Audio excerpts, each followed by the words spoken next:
Many people say that we should not legislate morality.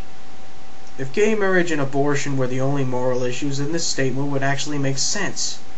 But contrary to the lies of the religious and political right, that is not the case.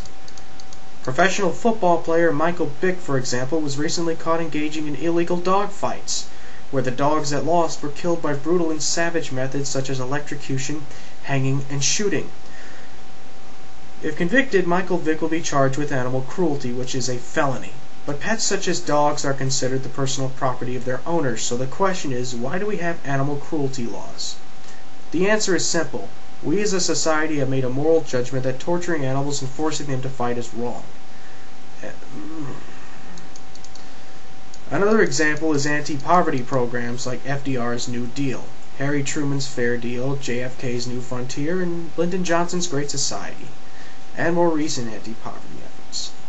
And perhaps one of the greatest ironies of our time, many of the political left insist with equal fervor that we should take care of the poor and not legislate morality.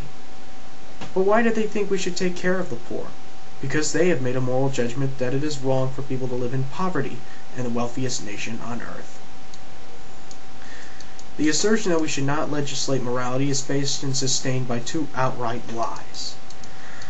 The first is one I mentioned briefly earlier, is that gay marriage and abortion are the only moral issues. For the last 30 years, the religious and political right, for their own cynical partisan political gain, have engaged in one of the most repugnant, even sacrilegious cases of selective morality of our time, by narrowing down the nearly endless list of moral issues every nation must address to a handful of hot-button issues focusing exclusively on cultural and sexual ethics. Now, the religious and political right are correct that abortion is an issue of human life. But like I said in my video on the consistent life ethics, so is the fact that over half the world's population are living on less than $2 a day.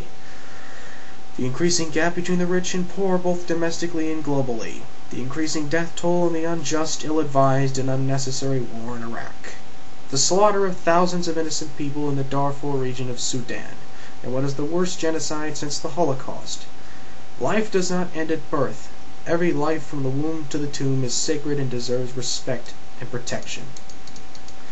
The religious and political right are also correct that the American family is falling apart at the seams.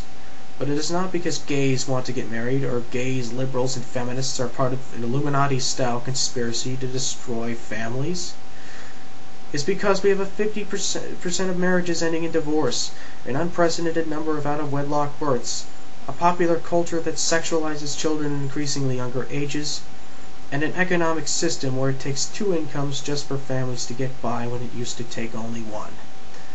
And child and health care services are often not available, and when they are, often beyond the means of many families.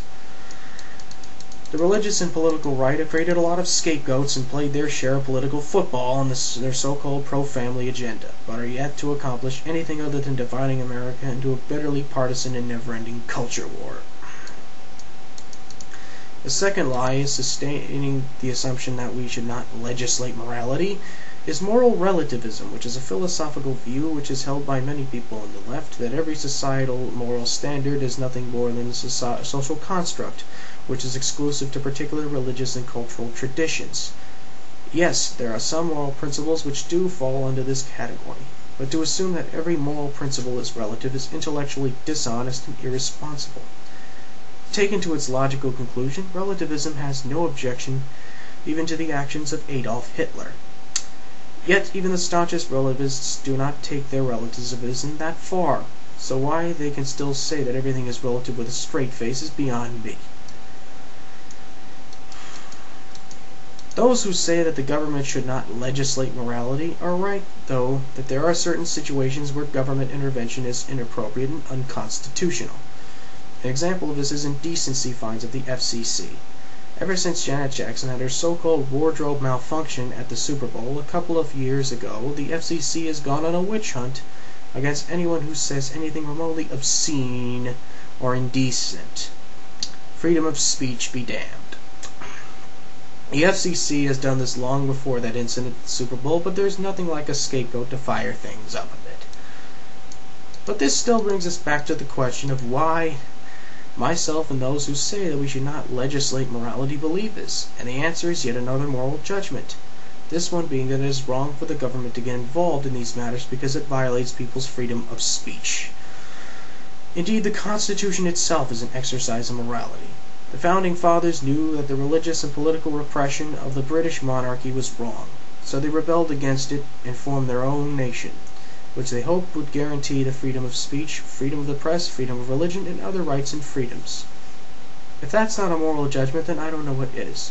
So the question we should ask is not whether or not we should legislate morality, but how, and what morality should we legislate upon.